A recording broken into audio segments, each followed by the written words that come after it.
अस्सलाम वालेकुम। जी बच्चों, हमने जैसा कि स्टार्ट किया हुआ है एमडी कैट के हवाले से, तो आज जो हम टॉपिक डिस्कस करने जा रहे हैं वो है हमारे पास मोल। मोल के हवाले से हम देखेंगे कुछ टर्म, और इसके अंदर बहुत सारे एमसीक्यूज हैं जिनकी हम प्रैक्टिस भी करेंगे, और ये एमडी कैट के हवाले से आपके पास इंतहाई इम्पोर्टेंट होंगे। तो हमारे पास सबसे पहले बात हम स्टार्ट करते हैं मोल की। तो हमने मोल को फर्स्ट ईयर में पहली दफ़ा पढ़ा। उसमें हमने क्या देखा, हमने इन चार टर्म से हमारा वास्ता पड़ा, जिसमें पहली टर्म एटॉमिक मैस है, दूसरी टर्म मॉलिक्यूलर मैस, तीसरी फार्मूला मैस, और चौथी जो है हमारे पास वो आयनिक मैस है। अगर मैं इन सब का मैस एक्सप्रेस करूं ग्राम में, इन सब का मैस अगर ग्राम में एक्सप्रेस करूं तो मैं कह सकता हूं ये क्या है, मेरे पास मोल है। अब एटॉमिक मैस एटम का मैस, मॉलिक्यूलर मैस कोई मॉलिक्यूल अगर हो, जैसे वाटर है हमारे पास, अमोनिया है, उसका मैस अगर होगा तो वो इसमें आ जाएगा। फार्मूला मैस हम लेते हैं आयनिक कंपाउंड का, जैसे NaCl हो गया। उसके बाद आयनिक स्पीशीज जैसे OH नेगेटिव हाइड्रोक्साइड आयन हो गया। उन सब के मैस को अगर ग्राम में एक्सप्रेस करूंगा तो वो क्या कहलाएगा, मेरे पास मोल। मोल को मजीद समझते हैं हम कि हमारे पास जो टर्म है, एक एटॉमिक मैस, दूसरी मॉलिक्यूलर मैस, और तीसरी है molar mass. Atomic mass mass of one atom होता है, एक एटम के मैस को हम एटॉमिक मैस कहते हैं। इसी तरह मॉलिक्यूलर मैस हम मैस ऑफ वन मॉलिक्यूल, अगर एक मॉलिक्यूल का मैस है मेरे पास तो वो कहलाएगा मॉलिक्यूलर मैस। अगर बात करूं मोलर मैस की, तो मोलर मैस में मैंने लिखा है कि mass of one moles of particle, एक मोल पार्टिकल का जो मैस है वो मेरे पास कहलाता है मोलर मैस। जैसे मैस मेरे पास किसके बराबर है, 6.02 मल्टीप्लाई 10⁻23 पार्टिकल्स। किसने बताया था हमें ये?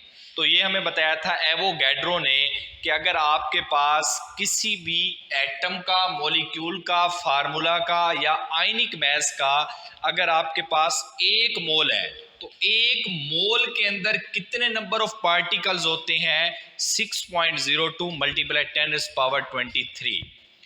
अब यहां से मेरे पास दो टर्म आई कि एटॉमिक मैस और मॉलिक्यूलर मैस को अगर मैं ग्राम में एक्सप्रेस करूंगा तो वो टर्म मेरे पास चेंज हो जाएगी ग्राम एटॉमिक मैस, जिसको शॉर्ट फॉर्म में मैंने GAM लिखा है। इसी तरह molecular mass gram molecular mass हो जाएगा जब मैं मॉलिक्यूलर मैस को एक्सप्रेस करूंगा ग्राम में। इसी तरह अगर फार्मूला मैस की बात करूं तो वो हो जाएगा ग्राम फार्मूला मैस। शर्त क्या है कि उसके मैस को मैं एक्सप्रेस करूं ग्राम में। अब अगर मैं किसी भी कैलकुलेट करना चाहता हूं मॉलिक्यूलर मैस को, तो हमें तरीका आना चाहिए, क्योंकि हम आगे जो न्यूमेरिकल्स करने जा रहे हैं उसमें हमारे पास पहली चीज जो होगी वो मॉलिक्यूलर मैस है। अगर आपको ये नहीं निकालने आता तो इसका मतलब आप फर्दर न्यूमेरिकल्स नहीं कर सकते। अब कुछ एलिमेंट्स हैं जिनके नाम आपको याद होने चाहिए और उनका मैस भी याद होना चाहिए, जैसे सोडियम 23, कार्बन का एटॉमिक मैस 12, इसी तरह आपके पास नाइट्रोजन 14, ऑक्सीजन 16, हाइड्रोजन 1। तो इन सब को जब आप याद करेंगे, इसमें 30 to 40 हैं जो बार बार रिपीट होते हैं। पूरे पीरियोडिक टेबल को इसमें याद करने की जरूरत नहीं है।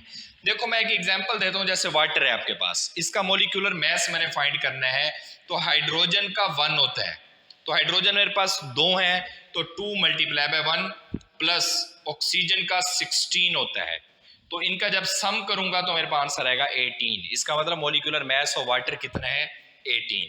अगर कैल्शियम हाइड्रोक्साइड की बात करूं तो कैल्शियम का मेरे पास एटॉमिक मैस 40 होता है, और उसके बाद मेरे पास OH यहाँ पे 2 है, इसका मतलब 2 इंटू लिखूंगा 16 ऑक्सीजन का मैस और हाइड्रोजन का मैस 1, तो 16 और 1 17 और 2 से मल्टीप्लाई करेंगे तो 34 प्लस 40 आपके पास बन जाएगा 74। इसी तरह आपको मॉलिक्यूलर मैस फाइंड करने आना चाहिए, क्योंकि आप जब हम न्यूमेरिकल करेंगे तो आप देखेंगे हमें ये मॉलिक्यूलर मैस बहुत ज्यादा काम देगा। अब मेरे पास है कि एक मोल का असल में मतलब क्या है। एक मोल अगर मेरे पास है किसी भी चीज का तो इसका मतलब क्या है। देखो अगर एटम के केस में देखूं तो एक मोल का मतलब है 6.02 मल्टीप्लाई 10⁻23। इसके अंदर क्या होंगे, एटम्स आप कह सकते हो। यहां पर मैं लिख सकता हूं कि इतने मेरे पास क्या होंगे, एटम। या मैं इसको कह सकता हूं ग्राम एटॉमिक मास। उसके बाद इन केस ऑफ मॉलिक्यूल, अगर एक मोल है मेरे पास तो उसके अंदर कितने नंबर ऑफ मॉलिक्यूल्स होंगे? 6.02 मल्टीप्लाई 10⁻23 मेरे पास मॉलिक्यूल होंगे, जिसको मैं कह सकता हूं ग्राम मॉलिक्यूलर मास। तो इस पूरे पैराग्राफ में मुझे मोल के बारे में पता चला कि मोल मेरे पास एक जो है वो किसके बराबर होता है और उसकी वैल्यू क्या है। किसी एटम के मास को भी मैं शो कर सकता हूं मोल में, और मॉलिक्यूलर मास को भी कर सकता हूं। और न्यूमेरिकल के लिए एक इंपॉर्टेंट चीज हमने सीखी, वो है हमारे पास कैलकुलेट द मॉलिक्यूलर मास। अगर मॉलिक्यूलर मास आपको निकालना आ गया तो आप न्यूमेरिकल को सॉल्व इजी कर सकते हो।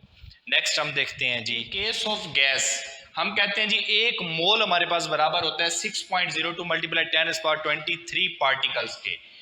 और ये भी आपने याद रखना है कि एक मोल किसी भी गैस का जब उसमें इतने नंबर ऑफ पार्टिकल्स होंगे तो वो जगह कितनी गिरेगा?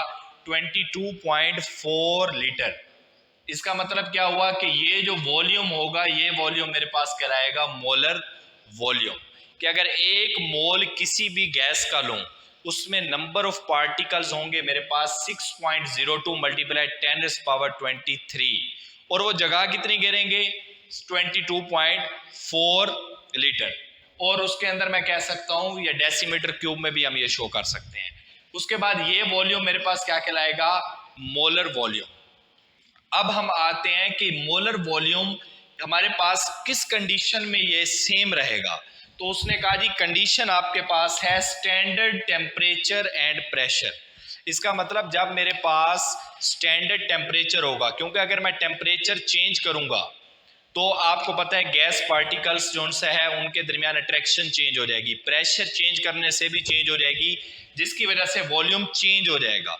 तो अगर आप चाहते हैं कि वॉल्यूम इतना रहे तो आपको कंडीशन रखनी पड़ेगी स्टैंडर्ड टेम्परेचर और प्रेशर।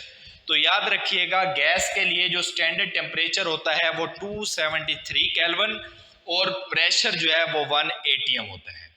तो इसके लिए ऑल द गैसेस, जितनी भी हमारे पास गैसेस हैं, अगर वो एक मोल है किसी भी गैस का स्टैंडर्ड टेम्परेचर और प्रेशर पे, तो वो कितनी जगह ऑक्युपाई करेगा? 22.4।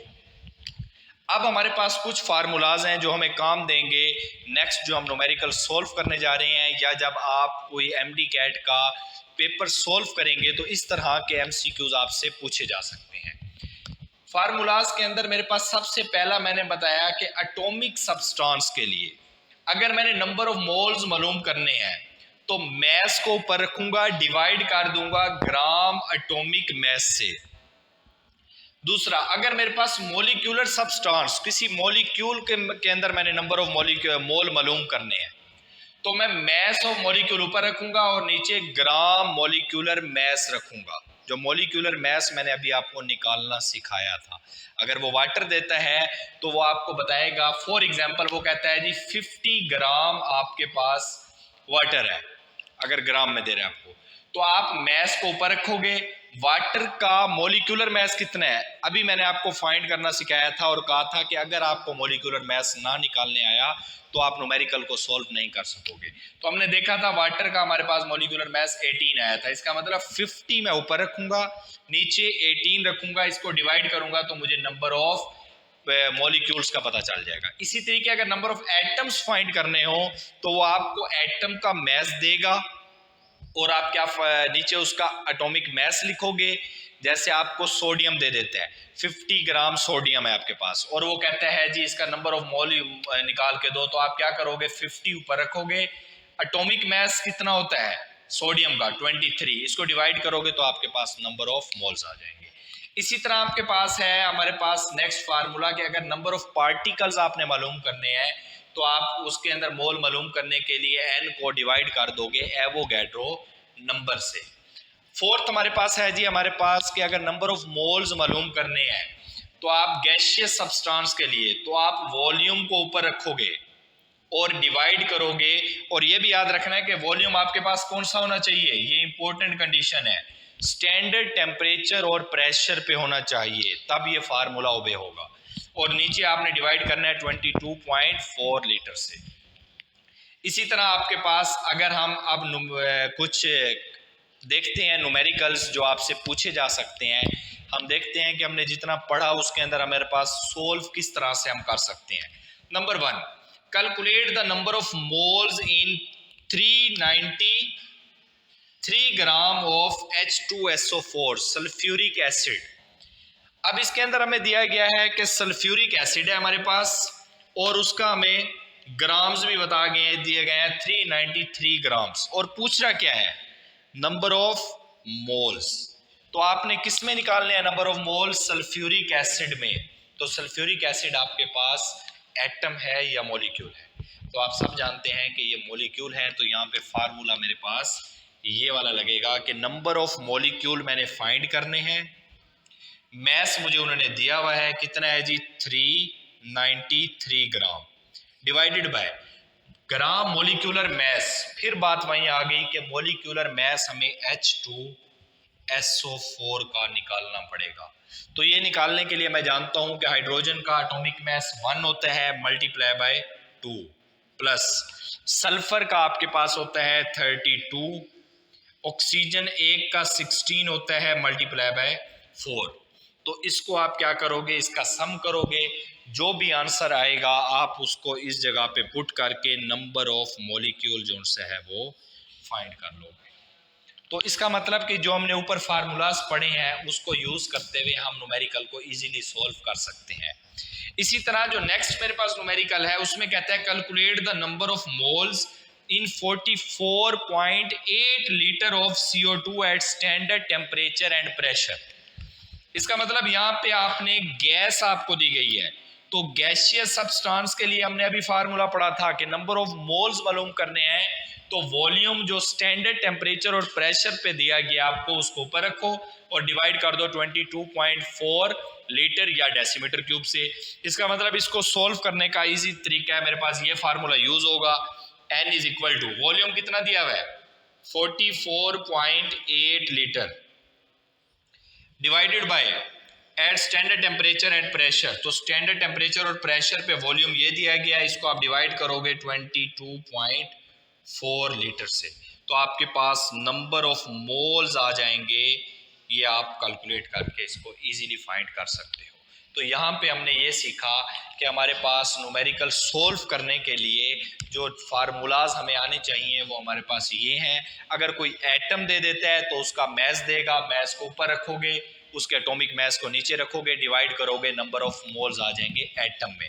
इसी तरह मॉलिक्यूल में इसी तरह के नंबर ऑफ पार्टिकल्स निकाल सकते हो। इसी तरह आप किसी भी गैसियस सब्सटेंस के नंबर ऑफ मोल्स फाइंड कर सकते हो। तो ये हमने 2 प्रैक्टिस की। नेक्स्ट क्वेश्चन हम देखते हैं जी।